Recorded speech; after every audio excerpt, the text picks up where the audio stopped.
নমস্কার, আমি পনুস কিচেন থেকে বলছি। আজ আমি আবার আপনাদের কাছে হাজির হয়েছি একটা নতুন রেসিপি নিয়ে। কুইক চিকেন কারি, অর্থাৎ ঝটপট করে আমি যেই রান্নাটা করব এইটাকে আমি নাম দিলাম ঝটপট চিকেন। দই নিয়েছি, 2 চামচ গুঁড়ো লঙ্কা, 1 চামচ গুঁড়ো হলুদ নিয়েছি, 1 চামচ ধনে গুঁড়ো, 1 চামচ জিরে গুঁড়ো নিয়েছি, পরিমাণ মতো নুন নিয়েছি, আর 1.5 চামচ রসুন বাটা আর আদা বাটা মিশিয়ে নিয়েছি। এই দিয়েই আমি করব ঝটপট চিকেন কারি। আমি একে একে সব কিছু মিশিয়ে নেব। প্রথমে আমি দইটা মেশাবো। দইটা আমি সবটা মেশাবো না, কিছুটা রান্না করতে করতে মেশাবো।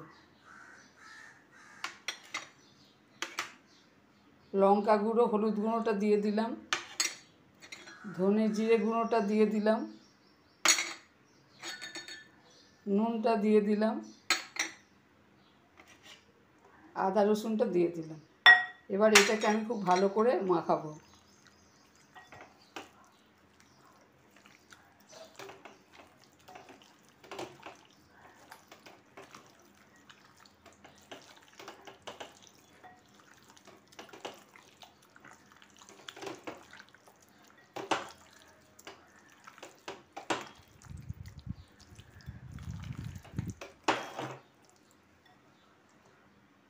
এটা ভালো করে মাখানো হয়ে গেছে, সব কিছু মাখানো হয়ে গেছে। এবার 1 চামচ আমি গরম মশলা গুঁড়ো দিলাম। এইটা আমি মাখিয়ে নিয়ে এতে আমি 3 চামচ তেল দিলাম, দিয়ে এটা ভালো করে মাখিয়ে আমি 2-3 ঘন্টা রেখে দেবো। এবার আমি অন্য কাজ সেরে নেব। তারপর অন্য কাজ সারার পর আমি এসে ঝটপট এই রান্নাটা করে নেব। আমার সব উপকরণ মাখানো হয়ে গেছে।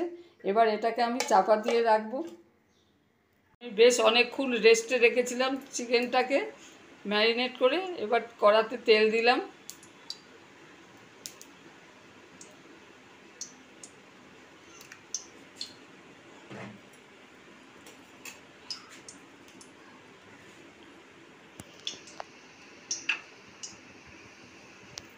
দুটো তেজপাতা দেবো, আর গরম মশলার মধ্যে আছে লবঙ্গ, দালচিনি, বড় এলাচ, ছোটো এলাচ দিয়ে আমি এইটাকে একটু ভালো করে গরম করে নিলাম।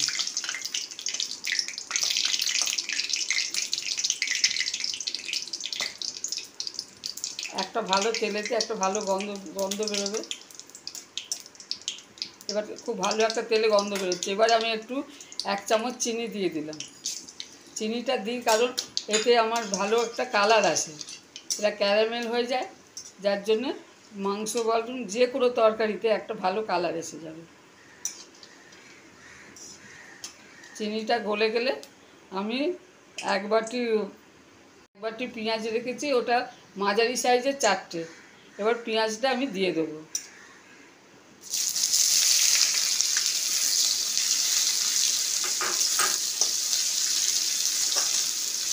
এবার পেঁয়াজটাকে আমি ভালোভাবে নাড়বো, নেড়ে একটু লালচে কালার করব। এবার পেঁয়াজটাকে আমি খুব ভালোভাবে ভাজলে আস্তে আস্তে একটা লাল ব্রাউন কালার এসে যাবে। পেঁয়াজটা ব্রাউন হয়ে গেছে। এবার ম্যারিনেট করা চিকেনটা তুলে দেবো।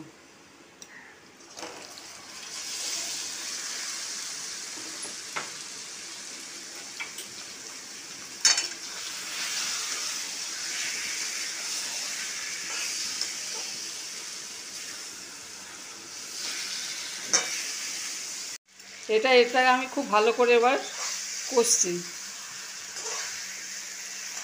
কিছুক্ষণ কষার পর আমি যে বাদবাকি দইটা রেখেছিলাম সেই দইটা এবার দিয়ে দেবো। এবার দইটা দিয়ে দিলাম।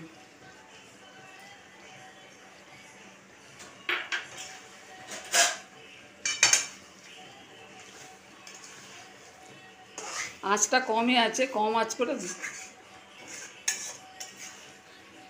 আঁচ করে দইটা দিলাম, যার জন্য দইটা আর ফাটবে না। মাংস থেকে তেল ছেড়ে এসছে। এবার আমি যে মশলা ধোয়ার যে জলটা আছে বাটিতে রেখেছি সেই জলটা আমি দিয়ে দেব।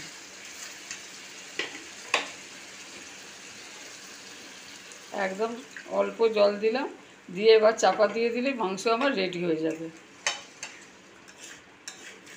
এবার অল্প আঁচ করে আমি চাপা দিয়ে দিচ্ছি।